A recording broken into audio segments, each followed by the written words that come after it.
हो गई है पीर पर्वत सी पिघलनी चाहिए, इस हिमालय से कोई गंगा निकलनी चाहिए। आज यह दीवार पर्दों की तरह हिलने लगी, शर्त लेकिन थी कि बुनियाद हिलनी चाहिए। हर सड़क पर, हर गली में, हर नहर, हर गांव में हाथ लहराते हुए हर लाश चलनी चाहिए। सिर्फ हंगामा खड़ा करना मेरा मकसद नहीं मेरे दोस्त, सारी कोशिश है कि सूरत बदलनी चाहिए। मेरे सीने में नहीं तो तेरे सीने में ही सही, हो कहीं भी आग लेकिन आग जलनी चाहिए, आग जलनी चाहिए। दोस्तों, दुनिया में ऐसे लोग हैं जो अपने जीवन के शुरुआती दौर में फेल हुए, लेकिन बाद में सक्सेस के उस मुकाम पर पहुंचे जो उन्होंने सोचा भी नहीं था। उस मुकाम पर पहुंचने के लिए वो कभी फेल्योर से निराश नहीं हुए, बल्कि फेल्योर को उन्होंने सबक के रूप में अपना धीरे धीरे सक्सेस की सीढ़ी चढ़ते गए। हम में से ज़्यादातर लोग असफल होने के बाद इतने निराश हो जाते हैं और हार मान लेते हैं। हमें लगता है कि ऐसा उनके साथ क्यों हुआ, शायद मैं नहीं कर सकता, शायद ये मेरे बस की बात नहीं, शायद मैं इसके लायक नहीं। लेकिन हमें ये समझना होगा कि सक्सेस तक पहुंचने का रास्ता फेल्योर की गलियों से ही गुजरता है। दुनिया में कोई भी सक्सेसफुल आदमी ऐसा नहीं जिसने फेल्योर का सामना ना किया हो। शायद ही ऐसा कोई महान और सफल व्यक्ति हो जो कभी असफल ना हुआ हो, जो कभी गिरा ना हो, लेकिन जो लोग गिरकर खड़े हुए और खड़े होकर दोबारा चलने लगे वो अपनी मंजिल पर जरूर पहुंचे। इंसानियत के इतिहास में आपको लाखों एग्जाम्पल दे सकता हूँ उन लोगों के जो सफल होने से पहले कईयों बार के लिए, लेकिन उन्होंने कभी हार नहीं मानी। वे गिरे जरूर, लेकिन खड़े हुए और सपनों को पूरा किया। अब्राहम लिंकन अमेरिका के 16वें राष्ट्रपति और एक महान इंसान थे। इन्होंने भी अपनी ज़िंदगी में हजारों असफलताओं का सामना किया, लेकिन कभी असफलताओं से निराश नहीं हुए। वे 21 वर्ष की उम्र में वार्ड मेंबर का चुनाव हारे, 22 वर्ष की उम्र में बिजनेस शुरुआत की लेकिन असफल रहे, 27 वर्ष की उम्र में पत्नी ने तलाक दे दिया, 32वें वर्ष में संसद का चुनाव हार गए, 37वें, 42वें और 47वें वर्ष में भी चुनाव हारे, लेकिन 51 वर्ष की उम्र में अमेरिका के राष्ट्रपति बने, वो भी सबसे लंबे अवधि काल के लिए। ऐसे ही एक कलाकार एमिनेम, सदी के महान रैपर, इनके पिता इनको तब छोड़ के चले गए थे जब ये 18 महीने के थे। इनकी परवरिश माँ ने की। अपने बचपन में एक शहर से दूसरे शहर तक भटकते रहे, 9वीं कक्षा में 3 बार फेल हुए और इस वजह से उन्हें स्कूल छोड़ना पड़ा। ड्रग एल्कोहल की लत से यहाँ तक कि उन्होंने सुसाइड करने की कोशिश की। उनकी माँ और उनकी पत्नी ने खुद उन पर मुकदमा चलाया।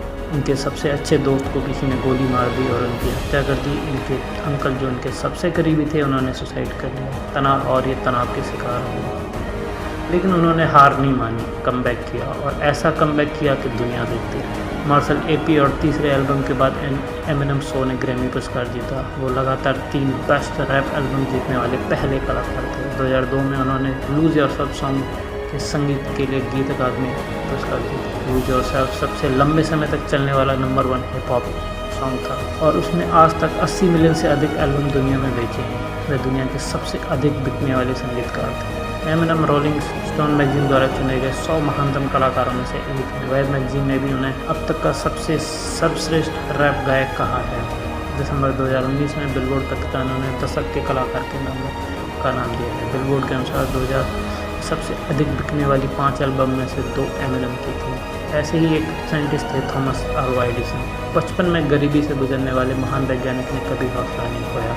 इनकी सक्सेस का अंदाज़ा इसी बात से लगाया जा सकता है कि इनके नाम करीब 1100 पेटेंट हैं जो उनकी मेहनत को दर्शाते हैं। आज भी दुनिया उनके आविष्कार का लोहा मानती है। एडिसन ने अपनी पहली प्रयोगशाला 10 साल की उम्र में बनाई थी। थॉमस अल्वा एडिसन बचपन से ही प्रयोग जारी करने के लिए बहुत ज़्यादा उत्सुक थे, लेकिन पैसों की कमी थी। पैसे कमाने के लिए वे ट्रेन में अखबार और सब्जी बेचते थे।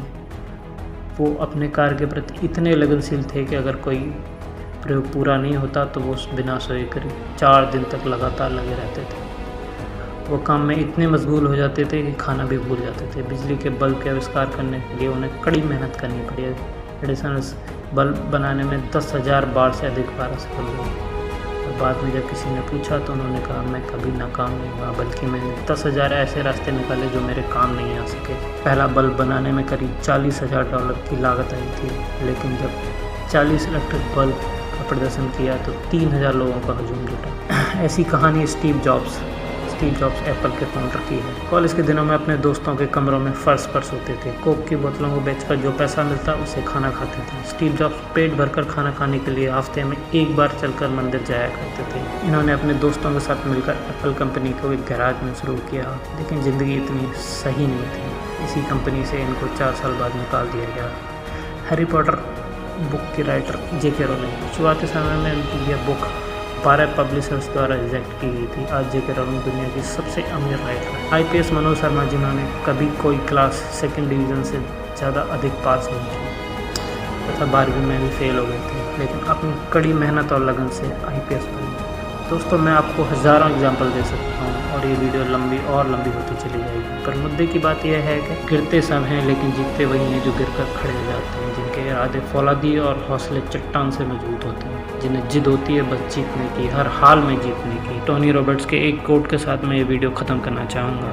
उन्होंने कहा है कि there is no such thing as failure, there are only results. और दोस्तों, रिजल्ट्स हमारे हाथ में हैं, हम उनको बदल सकते हैं। और दोस्तों, रिजल्ट्स हमारे हाथ में हैं, उन रिजल्ट्स को हम बदल सकते हैं अपनी मेहनत, अपनी लगन, अपनी दृढ़ निष्ठा से। दोस्तों, आशा करता हूँ आपको वीडियो पसंद आया होगा। वीडियो को लाइक ज़रूर कीजिएगा, चैनल को सब्सक्राइब कर देना। मिलते हैं अगली वीडियो में। धन्यवाद।